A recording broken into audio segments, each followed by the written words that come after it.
ठीक है। तो चलिए बिना देरी का हम लोग शुरुआत करते हैं, आपका टाइम वेस्ट नहीं करेंगे। 27 फरवरी 2022 के सभी प्रश्न को आज हम लोग इस वीडियो में कवर करने वाले हैं। तो देखिए पहला क्वेश्चन जो यहाँ पर दिया गया है, पहला क्वेश्चन है बेकिंग सोडा सोडियम है। मतलब बेकिंग सोडा जो है क्या है, याद रखिए एक प्रकार का बाइकार्बोनेट है। क्या है? बाइकार्बोनेट है। अगर हम लोग बात करेंगे बेकिंग सोडा का फॉर्मूला क्या होता है? NaHCO3 होता है। इसको जो हम लोग क्या बोलते हैं, याद रखिए, इसको जो हम लोग बोलते हैं सोडियम बाइकार्बोनेट बोलते हैं। क्या बोलते हैं? Sodium bicarbonate. क्या बोलेंगे? सोडियम बाइकार्बोनेट के नाम से जाना जाता है इसको, ठीक है। इसको याद रखनी है, हम लोग क्या बोलते हैं? खाने वाला सोडा के नाम से जानते हैं। क्या बोलेंगे? खाने वाला सोडा के नाम से जाना जाता है। तो ये चीज भी एकदम आपको ध्यान दीजिएगा। यहीं पर एक चीज याद रखिएगा, और इसका जो उपयोग हम लोग करते हैं याद रखनी है, अग्निशामक रूप में करते हैं। कहां पर? अग्निशामक पर रूप में भी करते हैं। और याद रखनी है आपको जो है कहीं अगर साफ सफाई करना है तो वहां पर भी जो हम लोग किसका प्रयोग करते हैं, तो ये याद रखनी है, सोडियम बाइकार्बोनेट का प्रयोग करते हैं। तो यहाँ से तो आपका राइट आंसर हो गया ऑप्शन नंबर डी। लेकिन याद रखनी है एक आपको पूछा जाता है धोवन सोडा। क्या बोलेंगे? धोवन सोडा आपको पूछा जाता है। अगर धोवन सोडा की फार्मूला की बात करेंगे तो इनका फार्मूला होता है Na2CO3 इंटू याद रखनी है 10H2O। ये आपका फार्मूला होता है धोवन सोडा का। और इसको जो बोलते हैं याद रखनी है, इसको हम लोग बोलते हैं सोडियम कार्बोनेट। क्या बोलते हैं? सोडियम कार्बोनेट के नाम से जाना जाता है। क्या जाना जाता है? सोडियम कार्बोनेट के नाम से इसको हम लोग जानते हैं। एक और याद रखनी है आपको फार्मूला जो यहाँ से पूछा जाता है, एक और याद रखनी है जिप्सम को। किसको याद रखेंगे? जिप्सम। जिप्सम का फार्मूला जो होता है याद रखनी है क्या होता है? CaSO4 इंटू याद रखनी है 2H2O होता है, ठीक है। और याद रखनी है इससे जब डेर जल के अणु जो है आप निकाल लेते हैं, डेर जल का अणु जब निकाल लेते हैं तब आपका क्या बनता है? CaSO4 into half H2O। इसको जो हम लोग बोलते हैं, इसको हम लोग क्या बोलते हैं? प्लास्टर ऑफ पेरिस के नाम से जानते हैं, ठीक है। तो यहाँ तक आपको ध्यान देनी है। चलिए आगे की बात करेंगे हम लोग। नेक्स्ट क्वेश्चन देखिए क्या बोल रहा है। नेक्स्ट क्वेश्चन है 2011 की जनगणना के अनुसार भारत में साक्षरता दर लगभग कितनी है? तो लगभग जो है 73% है। अभी अगर वर्तमान में जाएं तो वर्तमान की परिदृश्य से आपका हो जाएगा 74.04%, ठीक है। तो ये चीज ध्यान दीजिएगा।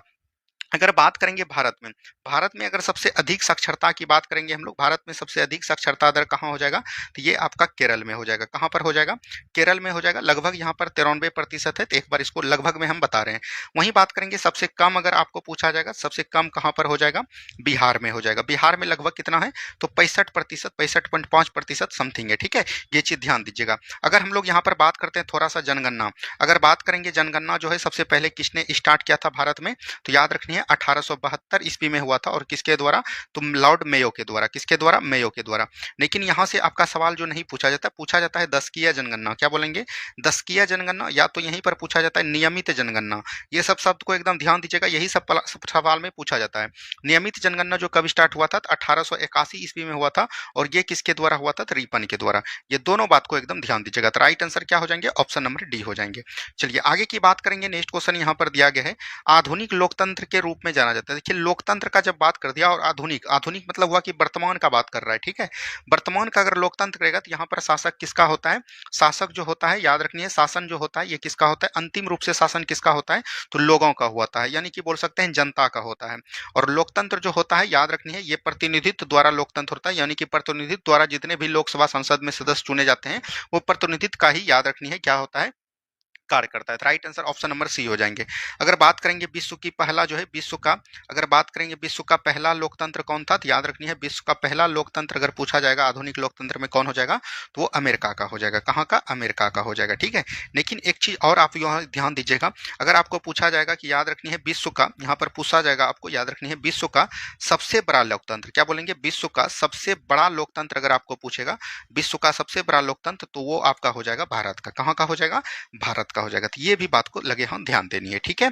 चलिए आगे की बात करेंगे। नेक्स्ट क्वेश्चन यहाँ पर दिया गया है, अमेरिका की खोज किसने किया? देखिए अमेरिका का खोज जो है याद रखनी है, एक स्पेन का याद रखनी है, स्पेन का बोल सकते थे नाविक था।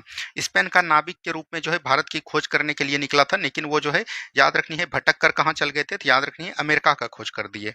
और अमेरिका का खोज कब कर दिए थे, तो याद रखनी है 1492 ईस्वी में। और 1492 ईस्वी में जो क्या था, किसने किया था? कोलंबस ने। अगर पूछेगा कोलंबस कहाँ का निवासी था, तब इटली का, लेकिन खोज कहाँ से निकला था? तो स्पेन से। तो यहाँ से राइट आंसर हो जाएंगे ऑप्शन नंबर बी हो जाएंगे। अब आपके ऑप्शन में दिया गया है याद रखनी है यहाँ पर वास्को डी गामा। तो वास्को डी गामा याद रखनी है किसका खोज किए थे, तो भारत का खोज किए थे। भारत का खोज कब किए थे? 1498 ईस्वी में भारत पहुंचा था। भारत कहाँ पर पहुंचा था, तो याद रखनी है कालीकट बंदरगाह पर पहुंचे थे, ठीक है। कालीकट बंदरगाह पर इसका स्वागत किसने किया था, तो जमोरिन ने इनका स्वागत किया था। वास्को डी गामा भारत कितनी बार आए, याद रखनी है केवल 3 बार आए। एक आए 1498 ईस्वी में, दूसरी बार आए याद रखनी है 1502 ईस्वी में, और तीसरी बात आए 1524 ईस्वी में, और 1524 ईस्वी में ही इनका क्या हो गया, यहाँ पर मृत्यु हो गया। ठीक है, ये चीज ध्यान देनी है। तो राइट आंसर क्या हो जाएंगे, ऑप्शन नंबर बी हो जाएंगे। चलिए आगे की बात करेंगे। नेक्स्ट क्वेश्चन है, निम्नलिखित में से कौन त्रिभुजों का सर्वांग का एक प्रतिबंध नहीं है। देखिए ये जो होता है भुजा होता है, भुजा भुजा ये तो होगा, ठीक है, भुजा को भुजा ये भी होगा, को भुजा को ये भी होगा, यानी भुजा भुजा को नहीं होगा। ऑप्शन नंबर सी बिल्कुल राइट आंसर यहां से हो जाएगा। अगर बात करेंगे हम लोग नेक्स्ट क्वेश्चन की तरफ, नेक्स्ट क्वेश्चन है 1950 के पहले हिंद चीन में कौन से देश शामिल होते थे। तो याद रखनी है 1950 के पहले यानी कि 1887 तक अगर बात करेंगे तो यहाँ पर जो है फ्रांस का अधिकार हुआ करता था। ठीक है, फ्रांस का अधिकार करता था। वियतनाम, कंबोडिया और लाओस हो जाएगा। ऑप्शन नंबर ए बिल्कुल राइट आंसर हो जाएंगे। अगर बात करेंगे मैकमोहन रेखा, क्या बोलेंगे, मैकमोहन रेखा, मैकमोहन रेखा जो है किसके किसके बीच खींचा गया है, तो भारत और याद रखनी है चीन के बीच। और ये रेखा कब खींचा गया है, तो याद रखनी है 1914 ईस्वी में। कब खींचा गया है, 1914 में। एक याद रखिएगा, अभी जो है वर्तमान में हाल ही में समझौता हुआ है, मतलब अभ्यास जो होता है हैंड इन हैंड अभ्यास, क्या बोलेंगे, हैंड एंड हैंड अभ्यास जो है कहां से होता है, तो वो जो है चीन के साथ होता है। ये जो है अभ्यास होता है, तो ये भी चीज लगे हाँ ध्यान दीजिएगा। तो राइट आंसर क्या हो जाएंगे, ऑप्शन नंबर ए हो जाएंगे। ठीक है, चलिए नेक्स्ट क्वेश्चन है, fill in the blank with correct option. Neither is boys nor the teacher present, is present हो जाएगा। ऑप्शन नंबर ए हो जाएंगे। आगे की बात करेंगे। नेक्स्ट क्वेश्चन है, चुंबकत्व का आधारित चिकित्सालय तकनीकी है एमआरआई हो जाएगा। क्या हो जाएगा, एमआरआई हो जाएगा। एमआरआई का फॉर्मूला की अगर बात करेंगे तो यह हो जाएगा मैग्नेटिक, याद रखनी है मैग्नेटिक रिजोनेंस, क्या बोलेंगे, रिजोनेंस हो जाएगा। ठीक है, और रिजोनेंस, और याद रखनी है आई का ध्यान नहीं है। ठीक है, ये चीज होता है। तो ऑप्शन नंबर यहाँ से क्या हो जाएगा, ऑप्शन नंबर बी हो जाएगा। ठीक है, चलिए और ये जो है कार्य क्या करते हैं, तो याद रखनी है ये जितने भी शरीर होते हैं, शरीर का जो है याद रखनी है चित्रात्मक रूप दर्शाते हैं। क्या बोलेंगे, चित्रात्मक रूप दर्शाते हैं। ये भी चीज ध्यान देनी है। कौन दर्शाते हैं, तो एमआरआई दर्शाते हैं। ठीक है, चलिए आगे की बात करेंगे हम लोग। नेक्स्ट क्वेश्चन यहाँ पर दिया गया है, राजनीतिक दल आवश्यक है। राजनीतिक दल जो है किसके लिए आवश्यक है, तो याद रखनी है तो ये जो है लोकतंत्र में आवश्यक है। ठीक है, अब राजनीतिक दल जो है याद रखनी है ये कौन हो सकता है, तो राजनीतिक दल के बारे में बात करेंगे तो ये जारी करता है चुनाव आयोग। कौन करेंगे, चुनाव आयोग जारी करेंगे। अगर बात करेंगे हम लोग चुनाव आयोग, चुनाव आयोग का जो है गठन कब किया गया था, तो 25 जनवरी 1950 को। क्या बोलेंगे, 25 जनवरी 1950 को जो है चुनाव आयोग का गठन किया गया था। और चुनाव आयोग का जो गठन किया गया था इसका चर्चा संविधान के भाग 15 में दिया गया है। और भाग 15 में निर्वाचन आयोग है, और अनुच्छेद की बात करिएगा तो 324 से लेकर 329 तक इसके अनुच्छेद के प्रावधान किए गए हैं। अब जो है चुनाव आयोग जो है याद रखनी है राष्ट्रीय दल का जो है इसको जो है बनाते हैं। तो ये चीज ध्यान दीजिएगा। अगर बात करेंगे भारत में जो है राजनीतिक दल अभी कितने हैं, पहले 8 थे लेकिन वर्तमान में 6 है। एक आपका हो जाएगा बीजेपी, क्या बोलेंगे, बीजेपी हो जाएगा। एक आपका हो जाएगा याद रखनी है कांग्रेस, क्या बोलेंगे, कांग्रेस हो जाएगा। ठीक है, एक आपका हो जाएगा एनएनपी, क्या बोलेंगे, एनएनपी हो जाएगा। एक आपका हो जाएगा एमएनपी। ठीक है, ये भी चीज ध्यान दीजिएगा, मतलब मार्क्स कम्युनिस्ट पार्टी एमसीपी हो जाएगा। ठीक है, ये चीज ध्यान दीजिएगा। उसके बाद एक हो जाएगा आपका बासपा पार्टी, क्या बोलेंगे, बासपा पार्टी हो जाएगा। और एक आपका हो जाएगा आम आदमी पार्टी थी। ये सभी बात को भी लगे हाँ ध्यान दीजिएगा। पहले जो 8 था 8 को समाप्त करके कितना लाया, 6 लाया। ये सब बात को लगे हाँ ध्यान दीजिएगा। चलिए आगे की बात करेंगे। नेक्स्ट क्वेश्चन यहाँ पर है, निम्नलिखित में से कौन सा प्राकृतिक परितंत्र नहीं है। अगर प्राकृतिक परितंत्र के बारे में बात करेंगे जो कि याद रखनी है मतलब कि भगवान मतलब प्रकृति के द्वारा मानव के द्वारा निर्मित नहीं किया गया हो। मानव द्वारा निर्मित परितंत्र को क्या बोलते हैं, कृत्रिम प्रतिबंध बोलते हैं, कृत्रिम परितंत्र। तो वन जो है ये प्राकृतिक है, रेगिस्तान भी प्राकृतिक है, नदी, बगीचा देखियो कौन लगाते हैं, मनुष्य लगाते हैं। तो ये एक प्रकार का क्या हो जाएगा, कृत्रिम प्रतितंत्र हो जाएगा। तो ऑप्शन नंबर डी बिल्कुल राइट आंसर आपका हो जाएगा। ठीक है, ये भी चीज ध्यान दीजिएगा, कई बार आपके एग्जाम में इस तरह के सवाल पूछे गए हैं। आगे की बात करेंगे हम लोग। नेक्स्ट क्वेश्चन है, किस राज्य की क्रिकेट टीम ने 2021-22 में विजय हजारे ट्रॉफी का खिताब जीता। तो ये जो है उस टाइम किसने जीता था, विदर्भ ने जीता था। लेकिन अगर हम लोग बात करेंगे 2024-25 का जो है ये किसने जीता, तो याद रखनी है कर्नाटक ने जीता। किसने जीता, कर्नाटक ने लगातार जो है 5 बार जीत चुका है। और इसने जो है पराजित जो किया उपविजेता इसका कौन रहा, ये भी चीज ध्यान दीजिएगा। उपविजेता जो इसमें रहा विदर्भ रहा। कौन रहा, विदर्भ रहा। ठीक है, तो ये भी बात को लगे हाँ ध्यान दीजिएगा। चलिए आगे की बात करेंगे। नेक्स्ट क्वेश्चन यहाँ पर है, filling the blank choosing the correct word from the option and the follow. He if he dash we would go, ये कौन हो जाएंगे, तो याद रखनी है यहाँ पर अगर बात करेंगे तो हेड कम हो जाएगा।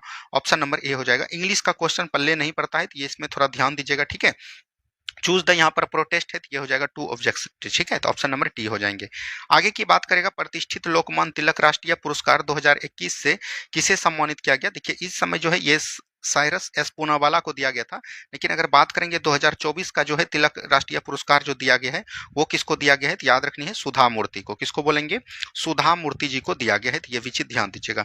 अब हम लोग बात करेंगे यहाँ पर तिलक पुरस्कार, तो लोकमान्य तिलक की बात कर रहे हैं, तो याद रखनी है बाल गंगाधर तिलक का जो है याद रखनी है 2 पत्रिका था, एक आपका था केसरी और एक आपका कौन हो जाएगा, मराठा हो जाएगा। अगर हम लोग बात करेंगे केसरी, केसरी पत्रिका जो है किस भाषा में छपा था, तो मराठी भाषा में छपा था।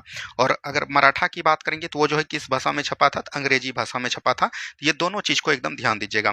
याद रखनी है बाल गंगाधर तिलक जो है याद रखनी है एक पुस्तक भी लिखा था जिसका नाम क्या था, गीता रहस्य। क्या बोलेंगे, गीता रहस्य बोला था। और याद रखनी है बाल गंगाधर तिलक को जो है मतलब कि अशांति का जनक बोला गया था। क्या बोलेंगे, अशांति का जनक। और अशांति का जनक इनको किनके द्वारा बोला गया था, तो याद रखनी है वेलेंटाइन सिलोर ने। किसने बोलेंगे, वेलेंटाइन सिलोर ने जो है इनको बोला था। तो ये भी लगे हाँ ध्यान दीजिएगा, ठीक है। चलिए आगे की बात करेंगे हम लोग। नेक्स्ट क्वेश्चन यहाँ पर है, विद्युत बल्ब का तंतु बना होता है, तो ये टंगस्टन का बना होता है। अगर बात करेंगे हम लोग बल्ब, विद्युत बल्ब का खोज किसने किया था, तो याद रखनी है थॉमस अल्वा एडिसन। क्या बोलेंगे, थॉमस अल्वा एडिसन हो जाएगा विद्युत बल्ब का खोज करने वाला, ठीक है। अगर हम लोग बात करेंगे टंगस्टन बल्ब जो है क्या करते हैं, तो विद्युत ऊर्जा को, क्या बोलेंगे, विद्युत ऊर्जा को जो है ये किस में प्रकर्षित करते हैं, प्रकाश ऊर्जा या तो बोल सकते हैं उष्मीय ऊर्जा में। किस में करते हैं, उष्मीय ऊर्जा में परिवर्तित करते हैं। तो राइट आंसर क्या हो जाएंगे, ऑप्शन नंबर बी हो जाएंगे। आगे की बात करेंगे, ये मैथ का क्वेश्चन है, चक्रवृद्धि ब्याज की किस वर्ष 1250, 2 वर्ष में 1800 हो जाएगा। देखिए 1250 राशि है और 1800, जब यहाँ 2 वर्ष कर दिया तो हमको इसका स्क्वायर लाना है। तो यहाँ से देखिए अगर आप इसको कटाइएगा इसको कटाइएगा, ठीक है, 0 0 तो आपका कट जाएगा। तो ये आपका कितना आ जाएगा, अगर हम लोग कटाएंगे तो 25 पंचे 125 हो जाएगा। और सॉरी इसको ऐसे नहीं कीजिए, ठीक है, यहाँ से 0 0 कटाने के बाद आपका समस्या यहाँ पर क्या होगा, बढ़ जाएगा, ठीक है। अगर हम लोग बात करेंगे यहाँ पर तो इसको जो है 2 से कटाइए। सबसे पहले तो ये कितना हो जाएगा, 1225 हो जाएगा 625 और ये हो जाएगा 900। तो ये देखिए किसका स्क्वायर हो जाएगा, ठीक है, किसी का स्क्वायर है, तो ये आपका 25 का स्क्वायर हो जाएगा, ये 30 का। अगर यहाँ पर 25:30 आया तो ये कितना अधिक है, 5, कितना से, 25 से, और गुना 100 हो जाएगा। अगर 25 से इसको कटेगा 4 बार में, 5 चौक कितना आ जाएगा, 20%। तो इस तरह से आप बना सकते हैं। तो right answer option number C हो जाएगा। उसको भी कटाने से ये आपका आ जाएगा, ये भी बात को लगे हाथ याद रखनी है। नेक्स्ट क्वेश्चन है, एक खिलौना पर 12% छूट देने पर 308 रुपया में बेचा जाता है, तो खिलौने का अंकित मूल्य, 12% छूट दिया, तो 12% छूट दिया और 308 में बेच दिया, तो इसको बेचा कितना में, 100 में अगर 12% आप घटाइएगा तो ये कितना हो जाएगा आपका 88। 88 का वैल्यू कितना दिया गया है, 308। तो कुछ नहीं करना है, 308/88 हो जाएगा, गुना हो जाएगा आपका 100, ठीक है। अगर हम लोग इसको कटाएंगे तो ये देखिए 11 से 8 बार में कट जाएगा, और 11 दूनी 22 और 11 अट्ठे 88।